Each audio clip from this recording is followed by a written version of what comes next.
Hai sobat, Assalamualaikum warahmatullahi wabarakatuh.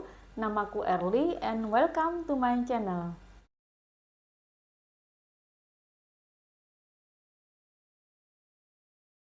Ini adalah video kedua aku. Mohon dukungannya, jangan lupa subscribe dan nyalakan lonceng notifikasinya agar kalian tahu tiap kali aku upload video terbaru. Terima kasih.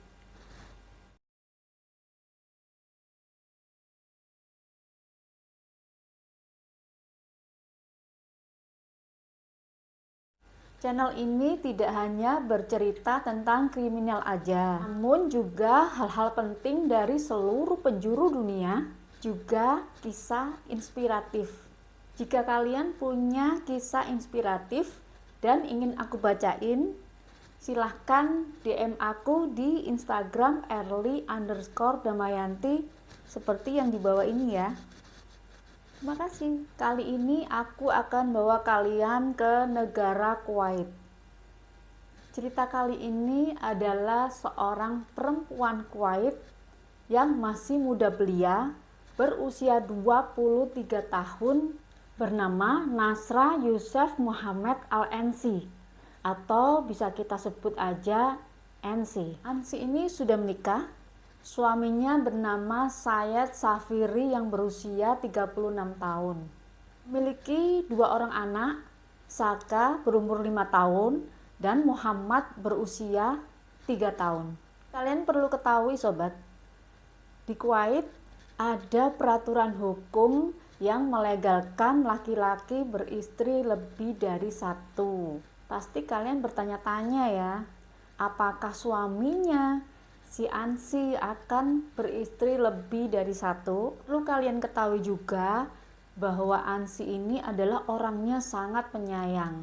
Dia mencurahkan seluruh kasih sayang, perhatian, semuanya bagi suami dan kedua putranya. Seperti yang nampak di pasangan muda pada umumnya, keluarga Ansi ini nampak bahagia dan tidak ada sesuatu hal yang tidak beres. Namun suatu hari Ansi mendengar bahwa suaminya akan menggelar pesta pernikahan dengan istri keduanya. Tentu saja Ansi merasa dikhianati. Kenapa dia tidak dikasih tahu? Tentu saja Ansi merasa kesal, jengkel, marah, dan cemburu. Semuanya menyatu dalam perasaannya. Jadi kalian para cewek-cewek bisa memahami ya gimana perasaannya Ansi. Ketika kalian sedang dalam keadaan galau, kesal, jengkel, marah, ataupun cemburu, cooling down dulu, stop dulu, jangan lakukan tindakan apapun. Akhirnya hari itu pun tiba. Pesta pernikahan digelar pada tanggal 15 Agustus tahun 2009 dengan para undangan yang laki-laki dan perempuan dipisahkan. Pada saat itu di Kuwait menggunakan tenda, sama kayak tenda pernikahan yang kita lihat selama ini ya. Kalian tahu kan ada kainnya berjuntai-juntai seperti itu, tapi mereka dipisahkan. Ada tenda khusus laki-laki dan tenda khusus perempuan beserta anak-anak. Kenapa demikian? Tersebut dipisahkan gunanya untuk memberikan kesempatan pada perempuan untuk membuka penutup kepalanya, karena selama ini di sana biasanya menggunakan penutup kepala ya. Jadi mereka bisa membuka penutup kepalanya dan memperlihatkan make upnya. Namun sobat, pesta pernikahan itu berubah menjadi bencana sipil yang paling mematikan dalam sejarah negara Kuwait. Sesaat setelah pesta pernikahan dimulai, terjadi kebakaran hebat di tenda perempuan dan anak-anak. Akibatnya, 57 orang perempuan dan anak-anak meninggal dunia. Salah satunya adalah ibu dari pengantin perempuan dan beberapa saudarinya. Kemudian ada 7 orang anak-anak serta melukai 90 orang lainnya. Coba kalian bayangkan, sesaat setelah kejadian, polisi langsung datang ke tempat kejadian, mengamankan barang bukti dan bertanya kepada sejumlah orang-orang yang ada di sana. Apa sih sebenarnya yang terjadi? Jadi begini, polisi menemukan saksi kunci, yaitu asisten rumah tangga NC sendiri, yang mengatakan bahwa ketika pesta sedang berlangsung, dia melihat NC menuangkan bensin ke tenda perempuan beserta anak-anak, kemudian menyulutkan api. Tahu kan sobat, bensin bertemu dengan api. Boom! Itu saja dengan cepat api langsung membakar seluruh tenda. Untungnya, pengantin perempuan masih bisa diselamatkan. Para korban hanya bisa diidentifikasi menggunakan gigi dan DNA saja, sebab jenazahnya sudah tidak bisa dikenali lagi. Sejak kejadian itu, pemerintah Kuwait melarang penggunaan tenda untuk pesta pernikahan untuk mengantisipasi kejadian serupa. Ansi ditangkap keesokan harinya untuk dimintai keterangan, dan Ansi akhirnya ditahan atas tuduhan pembunuhan berencana dan percobaan pembakaran.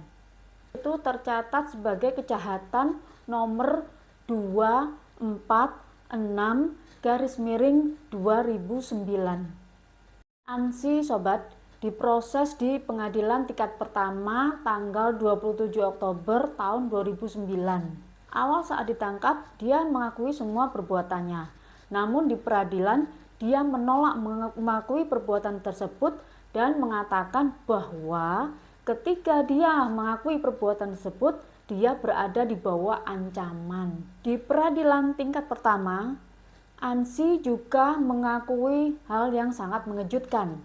Dia mengatakan bahwa saat itu dia sedang berbadan dua, namun salah seorang sipir kenalan suaminya memberikan obat supaya dia mengalami keguguran. Yang perlu kalian ketahui sobat, apabila seseorang sedang berbadan dua, maka hukuman maksimal adalah seumur hidup. Dan sobat, atas pengakuan yang mengejutkan tersebut, Hakim Adel Al-Sager memerintahkan Ansi untuk diperiksa kejiwaannya. Tes kejiwaan tersebut dia lakukan pada tanggal 24 November tahun 2009 dan hasilnya adalah Ansi dinyatakan mengalami gangguan jiwa sejak kecil. Namun sobat, pada peradilan 8 Desember 2009, Ansi mengakui telah menuangkan air terkutuk ritual ilmu hitam. Pada tanggal 30 Mei tahun 2010, Hakim Adel Al-Sager menjatuhi hukuman mati kepada NC. Peradilan banding dan pengadilan kasasi pada tanggal 12 Juni tahun 2011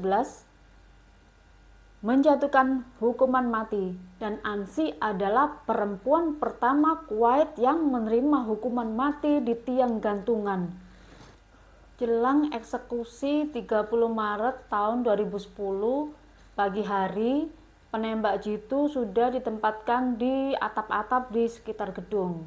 Kemudian pada jam 5 pagi, tim dokter yang terdiri dari 2 orang dan teknisi yang terdiri dari 5 orang sudah tiba di tempat eksekusi. NC dijemput pada jam 8 pagi mengendarai mobil SUV milik kepolisian.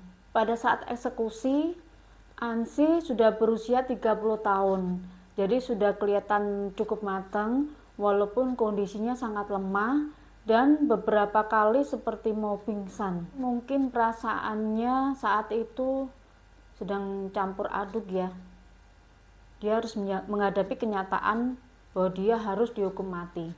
Sebelum eksekusi dilaksanakan, surat perintah kematian dibacakan. Kemudian NC digiring oleh petugas laki-laki menuju ke tiang gantungan dan berdiri tempatkan pada pintu jebakan. Sinyal yang diberikan sebagai tanda eksekusi adalah dengan menjatuhkan bendera hitam. Lalu petugas akan menarik tuas dan dia jatuh melalui pintu jebakan. Eksekusi selesai pada pukul 10.30 tanpa dihadiri oleh awak media, sehingga tidak menimbulkan komentar negatif. Tampaknya sobat, memang tidak ada keraguan bahwa Ansyi adalah pelakunya, sebab hal ini dikuatkan oleh pengadilan tertinggi dan pengadilan kasasi. Dia sama sekali tidak menyangka bahwa apa yang dia lakukan itu berakibat sangat fatal. Nah sobat, kalau menurut kalian gimana? Coba kalian komen di bawah ya. Bila kalian punya cerita ataupun pengalaman yang bisa menginspirasi banyak orang, silahkan DM aku di @erly_damayanti bila cerita atau pengalaman kalian ingin aku bacakan di channel ini. Terima kasih sudah tonton video ini sampai habis. Sampai ketemu di video berikutnya. Bye bye. Assalamualaikum.